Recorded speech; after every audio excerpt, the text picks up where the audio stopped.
लेकिन एक छोटा सा जीव भी बहुत शक्तिशाली हो सकता है अगर वो कृष्ण भजन कर ले, कृष्ण के नेत्र की दृष्टि उसके ऊपर पड़ जाए।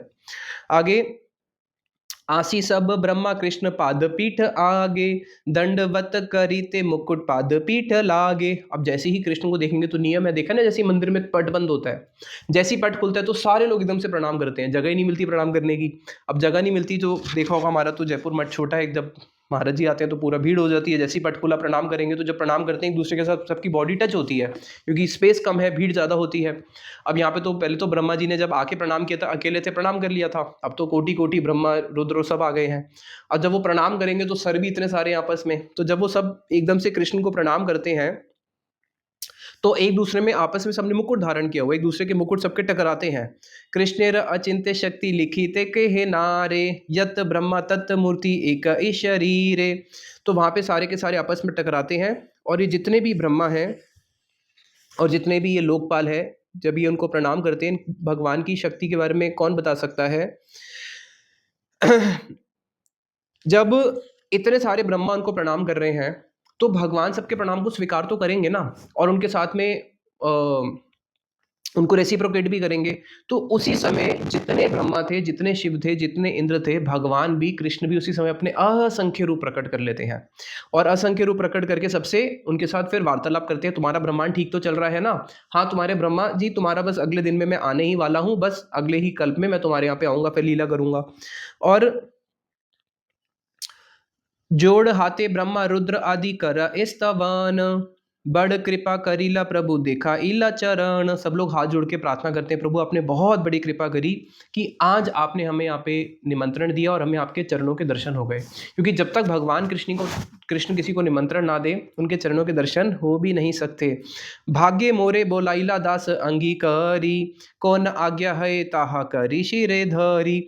आज मेरा परम सौभाग्य कि आपने इस दास को अंगीकार किया, तो प्रभु मेरे लिए क्या सेवा है बताइए, मैं आपकी सेवा को अपने सर पे धारण करके अपने जीवन को सार्थक करूं।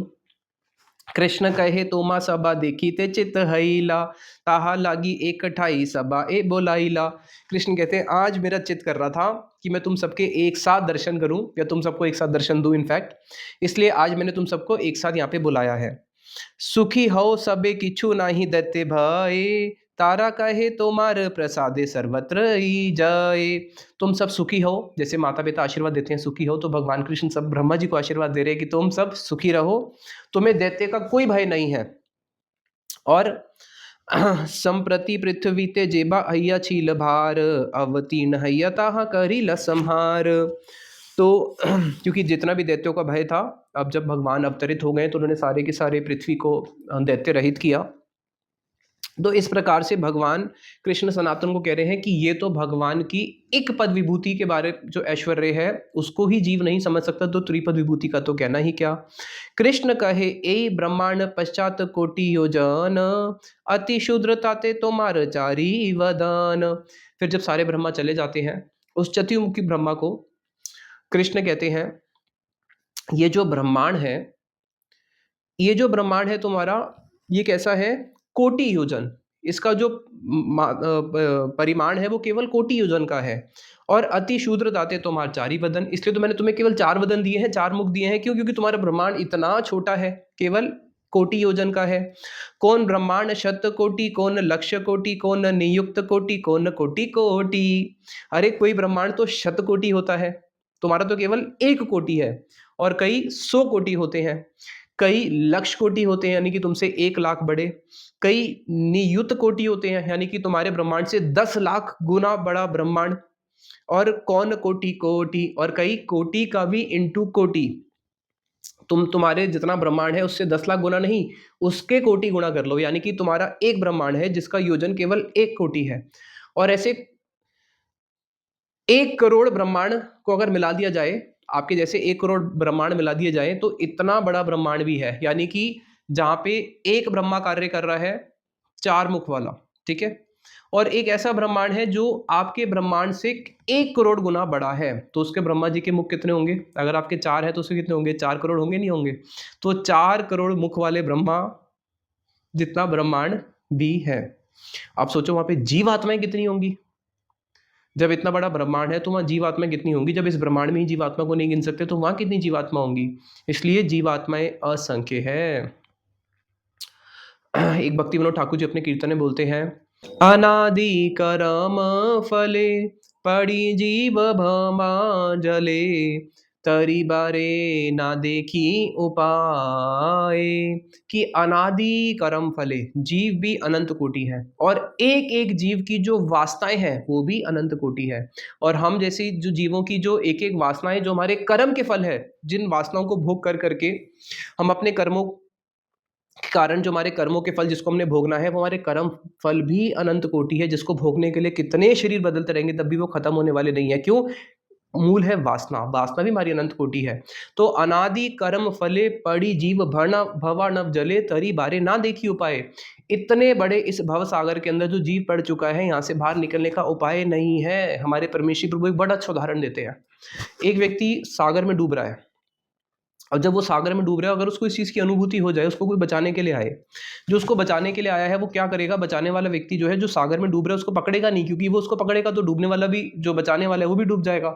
तो वो क्या करता है, नीचे से जाके उसके पेट पे लात मारेगा, या फिर उसकी चोटी खींच के उसको लेके आएगा, या उसको नीचे से लात मारेगा। किसी भी कारण से जो बचाने वाला व्यक्ति है, चाहे वो उसको चोटी खींचे, चाहे वो उसको नीचे से लात मारे, क्या कभी भी उसके प्रति ये द्वेष करेगा या कभी भी उसके प्रति क्रोध करेगा? नहीं, क्योंकि उसको पता है मुझे बचाने वाला है। और जो व्यक्ति सागर में डूब रहा होता है उसकी कोई इच्छा नहीं रह जाती, उसकी केवल एक इच्छा होती है कि मुझे सागर से बस बाहर जाना है, मुझे मृत्यु से बचना है। मृत्यु किसी जीव को पसंद नहीं है, उसके जीवन का केवल एक लक्ष्य है, मुझे तट मिल जाए। उसी प्रकार से अभी तक हमें संसार की अनुभूति नहीं हुई है। जिस दिन हमें संसार की अनुभूति हो जाएगी कि हम मरते लोक में रह रहे हैं, जिस दिन जीव को ये अनुभूति हो गई, उसी दिन से उसके संसार की सारी भोग की स्प्रिया खत्म हो जाएगी। एक क्षण भी उसके हृदय में भोग की वासना नहीं जा सकती, जब तक उसको ये अनुभूति नहीं हुई कि मैं मरते लोक में हूँ। तो अभी तक हमें ये अनुभूति ही नहीं हुई है कि हम मरते लोक में है। तो जब तक हमें मरते लोक में, जहाँ पे हम लोग रह रहे हैं, कोटि कोटि जन्मों से हम यहाँ पे जन्म मृत्यु को भोग रहे हैं, रोज अपने सामने दुख का निवारण करने के लिए लगे रहते हैं, फिर देखते हैं फिर दुख आ जाता है। तो जब हमें इस दुख के सागर में रहते हुए इस संसार की दुख की ही अनुभूति नहीं हुई, तो हम इतने अज्ञानी जीव कहाँ से भगवान कृष्ण की अनुभूति कर सकते हैं, कहाँ से उनकी जो लीलाएं हैं, उनका जो ऐश्वर्य है उसकी अनुभूति कर सकते हैं। इसलिए हमारी स्थिति बहुत ही शोचनीय है बद्धजीव की। केवल एक ही आशा की किरण है, और वो है भगवान की अहेतु की कुछ कृपा हो जाए तो कुछ हो सकता है, अपने बल से तो कुछ भी नहीं हो सकता। फिर आगे चैतन्य महाप्रभु को भगवान कृष्ण सनातन गोस्वामी पाद जी को चैतन्य महाप्रभु बताते हैं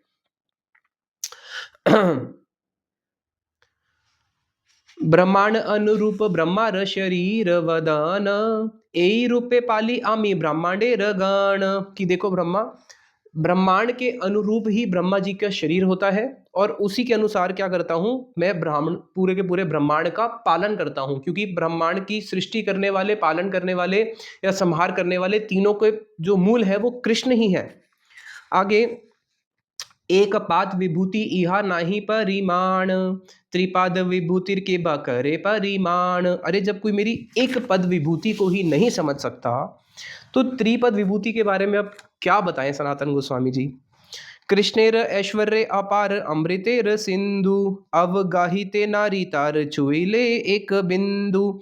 कृष्ण का जो ऐश्वर्य है, कृष्ण का जो ऐश्वर्य है वो सिंधु के समान है, और उस सिंधु के समान का केवल जो एक बिंदु है, उस एक बिंदु को भी स्पर्श नहीं किया जा सकता।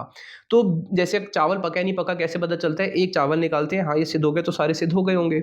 उसी प्रकार से जब भगवान कृष्ण के ऐश्वर्य की एक बूंद को जीव नहीं स्पर्श कर सकता, वो बूंद एक गिलास की नहीं है, या वो बॉटल की नहीं है, या वो कोई टैंकी की नहीं है, वो बूंद है सागर की। तो इतने बड़े सागर का जीव तो अनुमान भी नहीं लगा सकता, जब एक बूंद की अनुमान नहीं लगा पड़े, सागर की क्या लगाए। इसलिए ऐश्वर्य कहिते प्रभुर कृष्ण स्फूर्ति हईला, माधुर्य मजीला मन एक श्लोक पढ़ीला। अब कृष्ण का ऐश्वर्य का वर्णन करते करते श्रीमन चैतन्य महाप्रभु को एकदम से कृष्ण का माधुर्य का स्फुरित होता है। अब हम बढ़ेंगे कृष्ण के माधुर्य की ओर, तो एकदम से फिर वो भागवत का एक बड़ा ही सुंदर श्लोक पढ़ते हैं कृष्ण के माधुर्य का। क्या, यन मरते लीला उपयिकम, यन्मर्ते लीला उपयकं स्वयोग माया बलं दर्शयता, गृहीताम विस्मापनं स्व अस्य च शोभगर्दे, परम पदम भूषण भूषण अंगम। इस श्लोक की बड़ी ही सुंदर व्याख्या है, जिसको श्रीमद चैतन्य महाप्रभु जो हैं बंगला में सनातन गोसाई पाद जी के सामने गान करते हैं। अब हम कृष्ण के माधुर्य की ओर बढ़ेंगे। कृष्णेर जतिक खेला सर्वोत्तम नर लीला, नर वपु ताहार स्वरूप। कृष्ण की जितनी भी खेला, कृष्ण की जितनी भी लीलाएं हैं, जिसके अंदर वो नरसिंह, कुर्म, वरा, कितने सारे अनंत अवतारों को धारण करते हैं, उनमें जो उनकी सर्वोत्तम लीला है वो है उनकी नर लीला। नर लीला उन्होंने राम जी के रूप में करी है और कृष्ण के रूप में करी है, जो बिल्कुल नरवत होती है, जिसमें वो कैसे आते हैं, द्विभुज सर्वदा नो अदचित कदाचित चतुर्भुजा, जिसमें वो चतुर्भुज धारण करके नहीं आते, द्विभुज धारण करके बिल्कुल नर के समान आते हैं। नर बपु ताहर स्वरूप, और उनका स्वरूप कैसा होता है, बिल्कुल नर के समान। गोपवेश वेणुकर नव किशोर नटवर, नर नीला रहे अनुरूप। और भगवान की नर लीला में भी जो उनकी सबसे ऊंची लीला है वो कौन सी है, गोप वेश, जिसके अंदर वो कौन सा वेश धारण करते हैं, क्षत्रिय वेश नहीं, गोप वेश। वेणुकर, और अपने हाथ में क्या धारण करते हैं, वेणु।